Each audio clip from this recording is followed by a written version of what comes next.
Hi everyone, it's Roger and James here from the What's on Disney Plus podcast. In this week's episode, we're going to be talking about our sort of top 5 movies to watch on Disney Plus over like the build up to Christmas. As you can see, I am kind of fully dressed up, and if you are on the audio version, I am in fact wearing an elf hat and a elf costume. Unfortunately, James went for the more traditional look of normal. I went for the Christmas morning, just got out of bed. Don't bother me until I have my Christmas pancakes or whatever look. So this episode is going to be a little bit different than normal. We're just going to be going through like our top 5 movies to watch over Christmas. Last week we did the Thanksgiving ones. So this week we're going to be doing this one here. So we'll be taking it one after another. So James, first off, what was yours? But before we do that, I just remember, if you haven't already done so, make sure you do subscribe on the audio platforms and on YouTube. And also make sure you check us out over at Patreon as well. So a big thank you to our patrons over there. So we've got Diane, we've got Russell, we've got Andrew, and we've also got Julie. So yeah, so big thank you to everyone over there for supporting us on Patreon. Can't do it without you. So let's jump into it. So James, what was your number 1 pick? Actually, I'm going to add on to that Patreon thing. Keep in mind, we're recording this well before Christmas. So if you have joined us on Patreon and you're not on that list, it's because this is not being recorded at Christmas, so we don't have the up-to-date list for you. Yeah, because also the thing as well is we're both going to be in Disneyland, just on completely different continents. Mm-hmm. Yeah, yes. You're over in China, and I'm in California. So, so it's in any event, so we're having a nice break in the Christmas in Disney. But nevertheless, what was your number 1 pick? Number 1 pick, we're going to go with the Santa Claus with Tim Allen. I know you mentioned it too when we were swapping lists, but we agreed to. Yeah. That you had a different choice, so you're going to pop in there. We'll talk about that in a bit. But yeah, the Santa Claus, specifically the first one. The second one wasn't terrible. The third one is, I forgot there was a third one until I saw it on the list. Let's not talk about that one. The first one, though, is a very good, simple story. Person who accidentally signs a contract to become Santa Claus, and it impacts his normal life, and he eventually kind of comes to terms with it. Good, solid 90s comedy. Tim Allen at the height of his career. No. Yeah, that. It's just good fun. It's got the heartwarming bits. It's got the comedy bits. It's got the twists. It's got the turns. I can't really say anything too bad about it. Yeah, this is definitely one of those ones I actually watch probably every other year or I tend to try to rotate them a bit. We did try to watch sometimes together, like we watched it last year. Can we watch something else? But this one is always one that kind of comes very high up. It's kind of, it was when you put the list, I was like, that was literally is the number 1 movie I would have watched on Disney Plus for Christmas, and I will be watching it again. This is, for me, classic, like you say, 90s Tim Allen at his peak. And it's got everything that you need from a Christmas movie. The fact that it's the Santa Claus rather than Claus, it's just really cool. And like I say, it's classic Disney. It's easily the one of the movies available that I instantly drawn to that wasn't Die Hard. That was. We should put that in there. Die Hard is not on Disney Plus, so we can't include it on this list, but it is one of the all-time great Christmas movies. But we did both want to put it on our honorable mentions, but maybe not for Disney Plus. So anything else you wanted to add on the Santa Claus? No, it's good fun. I think you covered all the important bits. Okay, so my first choice is the very, very popular Iron Man 3. I know, and then a load of people will be going, what? It's set on Christmas Eve. Tony gives Pepper a Christmas present, and he lights them up like Christmas at the end, and I'm going to take that as a Christmas movie because I like to watch movies that necessarily aren't quite so Christmassy, but have a little bit of tinsel. Because if you put a bit of Christmas lights in a movie, it becomes a Christmas movie. It's also, if you've got all these other Christmas movies on, there's something a little bit different, kind of mix it up a little bit. Maybe Iron Man 3 isn't the best Iron Man movie, but I always like watching it, and I always include it on my lists. Yeah, it had the misfortune of following up on the huge success of the originals Avengers movie, and so they tried to do something a little different, and some of the storylines didn't quite work out the way they wanted it to, and they were following the formula. This is before they started to be like, no, we can actually try some different things, Guardians of the Galaxy, Ant-Man, stuff like that. So it's generally considered near the bottom of the MCU list. That said, near the bottom of the MCU list is still pretty high by most superhero movie standards. It's above everything DC. Wonder Woman, maybe. I don't know. Well, no, we're only allowed to like one. Remember, that's the rule. We have to pick. We're not allowed to like Wonder the other Woman. One. Yeah. In any of Marvel or DC. Oh, that kind of one. Yeah. All right. Yeah. Sorry. Sorry. Marvel good, DC bad. Yeah. So no, Iron Man 3. I think it's as much a Christmas movie as say Die Hard is, because it's not so much the idea of it being, yo ho ho. Mm-hmm. I don't know why I did Pirates of the Caribbean there. Ho ho ho. I got my green ho ho ho. Santa coming down the chimney. The great like discovering some life purpose thing or whatever. But it is a Christmas movie. It takes place at Christmas. Yeah. And speaking of DC, I'm going to throw in Batman Returns as an honorable mentions, one that probably doesn't get picked up as much as it should do, but obviously not on Disney Plus. Hypocrite. But yeah, well, I like both. I'm sorry. It's perfectly fine.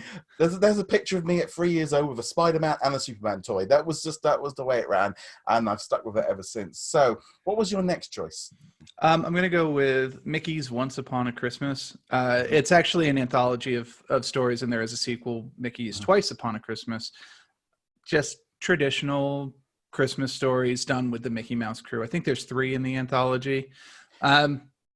Everyone, it's Mickey, and it's not the weird Mickey from like the 2016 shorts series, the 5-minute long ones. It's traditional Mickey. So enjoyable, simple, holly jolly.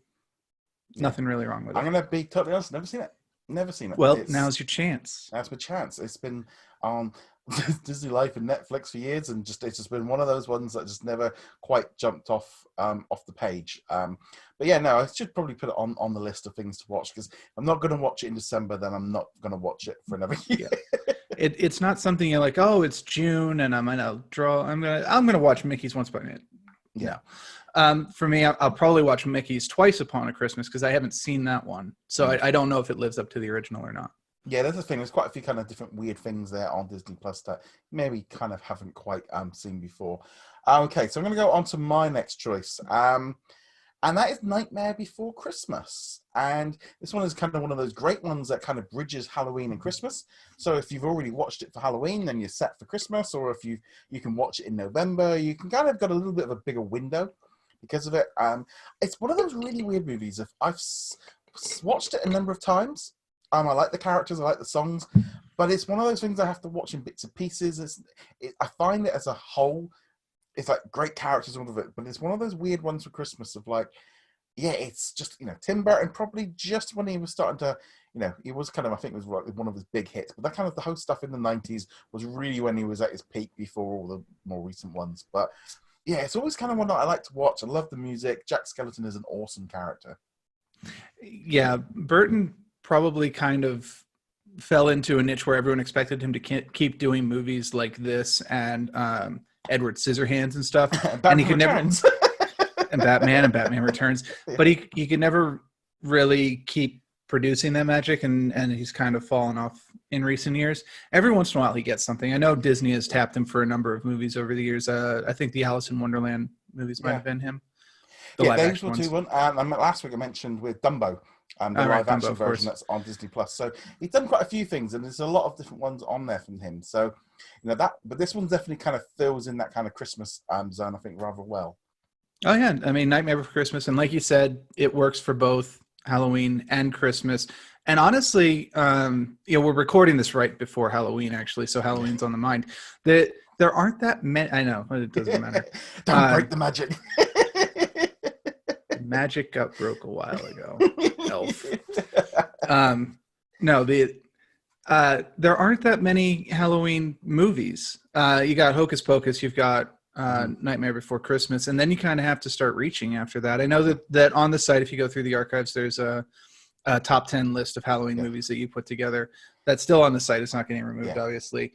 But yeah, once you get past Hocus Pocus, you're kind of like, Mickey's Halloween Adventure, Yeah. Mickey's Second Halloween. You know, it gets kind of Yes. stretchy. And there will be a Christmas article up as well this week on the website. I'm going through the top 10 Christmas movies and stuff, so you definitely want to check that one out. But definitely, yeah, it's a kind of weird thing, isn't it? Sometimes with like Christmas movies and Halloween, and you kind of get some really good ones, and then you kind of filter off. I think definitely with Christmas movies, I think everyone's kind of got their own selection, and there's usually a couple of Disney ones in there. I wouldn't necessarily, most people have the whole 10 or 5.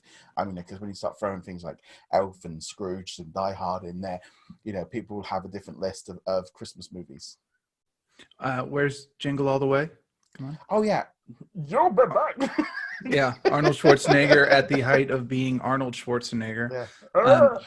Not a Disney movie, but actually more fun than it has any right to be. The thing is now is it's really tricky because it's so like every time it's like, is it a Disney movie? I have to Google the fact of is it owned by Fox and who made it?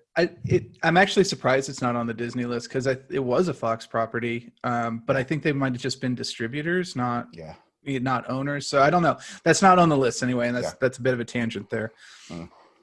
Should we get back to the list? Yeah, let's get back to the list. Right, so you've just done yours, which was so let's jump on to your third one. You just did so we're on the third one. I'm going to go back to a classic. We're going to do my Miracle on 34th Street. Santa Claus put on trial. Is he a real Santa Claus? Is he not? Is he a mall Santa? The one, according to the Disney Plus list that I have in front of me, they have the old Miracle on 34th Street, the classic one. It's possible they'll add another, the more recent one, which had the guy from Jurassic Park in it playing Santa, but I don't think that's their property. So I'm not sure. Either way, we're going back to the classic. It's a classic for a reason. It holds up fairly well. The classic version is a bit dated. There's some things in it that kids might not get. What, 90 years old? Was it the 1930s? Yes. No, I think this one's actually from like the 70s or 60s. Maybe it's the really. I thought it was the original one that they put on the very first. In which case, it's very, very dated, but the core of it still comes through because I've seen both versions and the 90s version. The story is simple.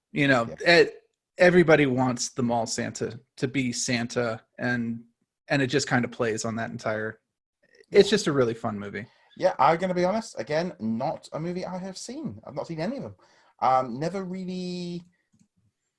I don't. Yeah, just didn't. Maybe as well because of the whole like Thanksgiving Macy's parade. Macy's didn't quite make the jump to the UK growing up. That might have been it, and we were watching Star Wars. But it's one of those weird ones. I've never seen any of the Miracle on 34th Street.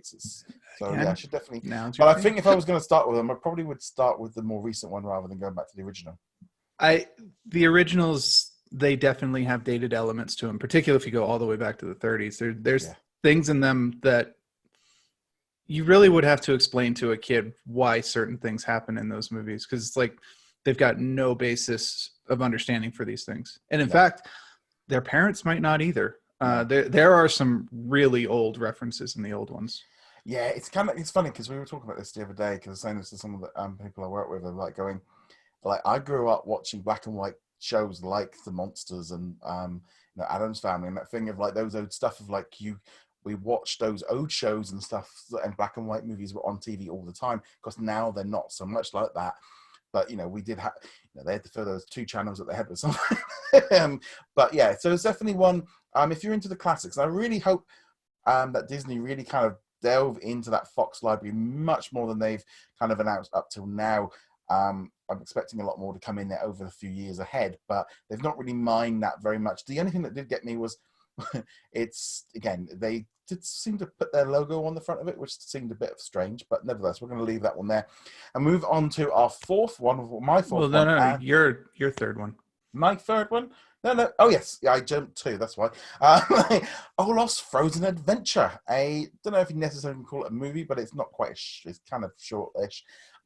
Olaf's Frozen Adventure continues on from Frozen. Olaf is up to mischief, trying to track down and try and find lots of people's family traditions. And as you'd expect, all hell breaks loose, and there's lots of songs. It's actually got some really good songs on that one.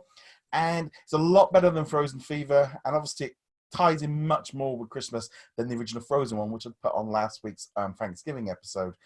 But yeah, I just think this one's a really, and it's also 10, 15 minutes long, kind of good just to be able to pop on and kind of catch in. I think it's show length. I think it's about 20 minutes long. Yeah. The two main things I remember, of course, were Olaf's song, what that time of year. Yeah. And then also all the commotion that came out when it first came out in theaters, because it was in front of Coco, I think it was. And people were like, why is there this 20-minute animation in front of Coco? Which was interesting. But that's not the case here. You can watch Coco on its own, or you can watch Olaf's Frozen Adventure on its own. I think it's a perfectly reasonable story. It's fun. It's got some good songs. It's got the original cast, which is always good. So. Yeah, no, I thought that one was really cool. So, okay, so on to your one. I'm going to go with The Muppet Christmas Carol. It is my favorite version of the Christmas Carol, although you really can't go wrong with most of the ones that are on Disney Plus, and we'll talk about another one of those in a moment. I'm going to throw my one in kind of in connection with this one. It's The Christmas Carol with Jim Carrey, because that, again, it's kind of, I'm throwing it in now because obviously they're both the same exact story, but nevertheless, you go with the Muppets one. Yeah, with very, very small variations. The Christmas Carol is almost always the same. You've got Scrooge, and he gets visited by his old partner, or in the case of the Muppets, partners, because they have the two hecklers playing his dead partners. And then you've got the ghosts of Christmas past, present, and future. And it's just a solid storytelling adventure of taking this cold-hearted man and teaching him empathy. Yeah, and it kind of works no matter who does it. There's been lots of different versions over the year. I always found, I think generally like the Muppets version was one that I didn't really necessarily connect to the same way, because I think I always preferred watching Scrooge around Christmas. Scrooge Scrooge is probably one of the better ones. Bill Murray is just perfect for the role. It's that kind of thing of like, if each year, if I'm going to watch A Christmas Carol, I tend to like mixing it up a bit. So maybe this year I might mix it up and put the Muppets in there. It's kind of one of those Christmas movies to catch up with, because it's been a long time since I've watched it, and Michael Caine in it it's kind of one of those weird things of like, maybe as a Brit I've kind of, I don't know, it's just an odd one for choice for me, but the Muppets Christmas Carol is one I've probably only watched once. There's never really been very high up on my list of things to do on that one. Right. And I don't know if I've even seen the Jim Carrey version of it. So maybe this year is my Jim Carrey year, and this is your Michael Caine year, and we can talk about it after Christmas. Yeah. I mean, to me, it's like every year's Jim Carrey year. We've got Sonic coming up. But I think it got pushed back because of how awful the CGI Sonic looked. The thing is, for me, is like with the Christmas Carol from Jim Carrey, is I think the graphics, the way that they have captured Scrooge as Jim Carrey, the way that it looks. This is actually one of those first few movies that I saw at 3D, and it was like, okay, there's a few scenes in it that kind of go into it, but it's very smart. It's actually quite traditional. It's it's set in the old times, and I think it's probably one of the better ones to me. I always enjoy watching it. There's not a lot of humor in it. It's played quite straight. I mean, they have a little bit of humor with it, but it's probably, I would say, maybe one of the closest ones to the story that I remember. And I don't think that's a bad thing. It's a much more, just the way that they did it. It's a way, when you've seen it, you'll see that kind of thing of with Jim Carrey. You can see him doing it because of how they've made him look just so great. And I think this one will age very well, because I think it was one of the Robert Zemeckis I think it was the guy that did Polar Express. I believe that's... got that. Go ahead. That look, but it's definitely, to me, I think one of the great Disney Christmas movies. I think it gets a little bit overlooked quite often. Yeah, it's one that I actually forgot about until I saw it on the list. It's like, oh yeah, Jim Carrey did this version of it, and it's good to have the opposite ends of the storytelling too, because you've got Scrooged and the Muppets Christmas Carol, which are obviously more intended to be jokes and funny and situational humor, etc. And then you've got this one, and you got the Mickey Mouse version as well. There's a Mickey Mouse version. Obviously, that's going to be very lighthearted. Yeah. But then there's this version of the Christmas Carol. There's the old version of the Christmas Carol. I can't remember the actor's name, but he played Patton in the movie Patton. George C. Clark, maybe something like that. No. In any event, he did a version of the Christmas Carol. It's a very dark version as well. I can't compare it to this one because I haven't seen it. So there you go. We've got the fun and lighthearted spectrum and the dark spectrum, and they both are very good interpretations of the movie or the story, which is great. Yeah. Okay, on to your last pick. Are we on the we are on the last pick. Yeah. So this is actually going to go more along the lines of Olaf's Frozen Adventure, Yeah. and I'm not actually even sure if these are on Disney Plus, but if they're not, it's a tragedy. And this is the old Chip and Dale cartoons. They actually had a number of Christmas ones. The ones I'm thinking of specifically is Toy Tinkers, which is Donald Duck chops down their tree, brings it inside, and then an all-out war ensues as they try to get it back. And it's set at Christmas, so they use a little cannon that shoots little Christmas ornaments out of it, and for some reason they explode in like actual cannon explosions. But whatever, it's Chip and Dale from like the 40s or 50s. So, but any of those old original animations from the 40s to the 60s, I think, or up until the 60s. There's definitely a Pluto. I think Pluto's Christmas Tree. There's definitely a Pluto's Christmas Tree. There's one that has Mickey and the Chipmunks as well. There's at least 3 that I know of. I picked Toy Tinkers specifically because I remember watching that on loop as a child. It was on a VHS tape. It would finish. I would rewind, watch it again, rewind, watch it again.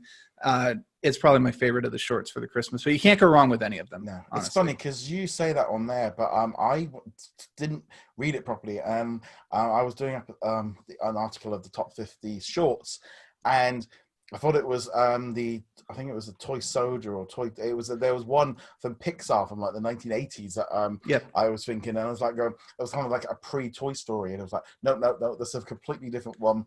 Once I saw the fact Pluto was involved. I believe it's Tin Toy, maybe. Yeah, that's it. The one. That sounds like the Pixar one. The Pixar shorts, the pre-Toy Story Pixar shorts are all really good. I think that one is specifically because it's a Nutcracker, or it looks like a Nutcracker. Yeah, it literally is kind of like it's like a prequel to Toy Story because it's exactly what Toy Story becomes. Is that the one where the kid like sticks him in his mouth and all that stuff? But the animation is dreadful. It's one of those things. That baby is nightmare fuel. That's a Halloween short right there. Yeah. There's quite a few of the earlier ones, but I think that's a cool thing. Really, there's a lot of shorts on there. And I'm going to throw a few things in there. They might not necessarily be. I'm expecting a Christmas like add-on after Disney Plus launches because I don't think they push too many of them. But I'm really hoping like the prep and landing shorts are all on there as well. We kind of get them in because I am hoping that we get some jingle bell, jingle bam. Well, you're cosplaying as prep right now, aren't you? Yes.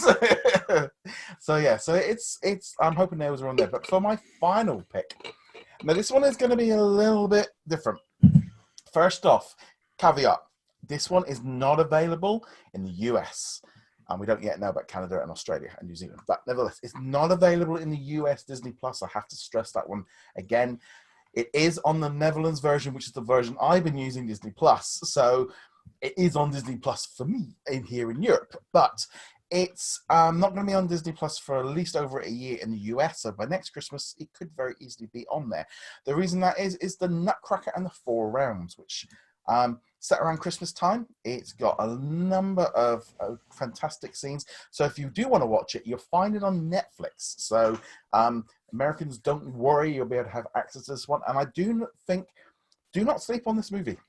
Didn't do very well at the box office. It came out last Christmas. Didn't do very well. People kind of panned it. People didn't go see it. It's fun. It's a good, fun, solid movie. My wife loved it. She really, really enjoyed this one. And as I said, it's all set around the Christmas time and obviously with snow and it's got a great cast. And it is a shame that this movie, I think, really slipped through the cracks. And I definitely think it's worth taking a risk on, especially if you can whack it onto Netflix over there in the US and stuff and watch it. I know it should be on Disney Plus, but for me it is. But yeah, have you seen the Nutcracker and the Four Realms? I haven't. It actually kind of slipped through the cracks for me. I'm not sure it really got much of a media push, commercials, etc. So I don't think many people even knew it was there. And when they did know, there's like, well, what's this about? Is it the dancing? Is it the ballet? Is it something else completely? It never really came across properly in the advertising. I think the trouble is it suffers from that same thing that a lot of those like movies that Disney have been doing of sort of young girl gets off to a faraway universe, has to save a member of family, and meets a load of weird characters on the way. It's kind of a very well done trope that they do, and the effects in it are great, and the budget was good. It just didn't connect. I don't know again if the branding and the name of it just didn't connect with people, it put people off. And yeah, because people thought, I'm not going to go see a ballet and all the rest of it. And I think that could be really, I think again, it's something definitely worth checking out, especially if you're in the Netherlands version or if it's on the other versions, and if not Netflix. It's just well worth checking out because I think it's a really good sort of holiday sort of sitting when it's cold and just watching something like that. Yeah, I think I am going to check it out because it looked like it's a good, solid, just popcorn movie. Sit down, enjoy it for what it is. Don't think too hard on it. Yeah, I mean, it's a lot better than going to cinema. It's that kind of thing as well. If you don't like it, you've not spent any money on it because you're streaming it. And I think that's definitely the key thing. Sometimes you can sit. There's always that thing I think of sitting there watching an average movie when you've not really paid for it. I mean, obviously you're paying for Disney and Netflix and stuff, but you feel differently than when you've gone cinema and sat through it, and it's like maybe not. Right. So to round it out, I think we'll throw in an honorable mention, something that people probably have recognized we have not mentioned, which is the Disney Plus original movie Noelle with Anna Kendrick.